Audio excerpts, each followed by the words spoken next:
5 আগস্টের পরবর্তী সময়ে যদি আমরা এই ধরনের গেস্ট রুম কালচার দেখতে পাই, এই ধরনের মব সৃষ্টিকারী ছাত্রলীগের যেই আশ্রয়দাতাগুলো ছিল, যারা পালিয়ে গেছে কিন্তু ছাত্রলীগ কর্মীগুলো রয়ে গেছে, এই কর্মীগুলোই এখন পর্যন্ত হলে ভয়ভীতি দেখিয়ে, ক্যাম্পাসে ভয়ভীতি দেখিয়ে আসছে এবং একই পরিপ্রেক্ষিতে তারা প্রত্যেক দিন মারামারি করছে। সেখানে 7ম পর্বের এক ইলেকট্রিক্যালের সিনিয়রকেও তারা হামলা করেছে। এই ছাত্রলীগগুলোকে শেল্টার কারা দিচ্ছে? তারা কি এমনি এমনি এখানে তারা মামলা হওয়ার পরেও নির্দ্বিধায় ঘুরে বেড়াচ্ছে? তা নয়, এখানে তাদেরকে একটা বড় মহল শেল্টার দিচ্ছে, রাজনৈতিক মহল শেল্টার দিচ্ছে।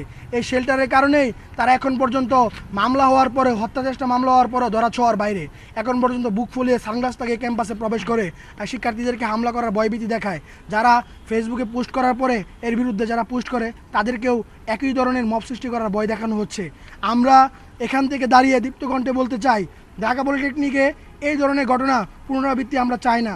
এটা মন্ত্রণালয়ের দোষ যে তারা কেন এখনো শিক্ষা ব্যবস্থাটাকে সঠিক করে নেয়। ঢাকা পলিটেকনিকের মতো একটা জায়গায় সন্ত্রাস কিভাবে এখনো বিরাজ করে, যেখানে থাকার কথা মেধাবী শিক্ষার্থী, যেখানে এই প্রত্যেকটি ইটের মধ্যে বিরাজ করার কথা মেধাবীদের মেধা, সেখানে সন্ত্রাসীদের রক্ত ছেয়ে গেছে।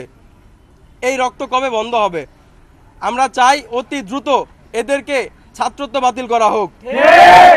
এই সন্ত্রাসী আর শিক্ষা যদি চলমান থাকে তাহলে এই প্রতিষ্ঠানগুলোতে সন্ত্রাসী চাষ করুক, আমরা চলে যাব।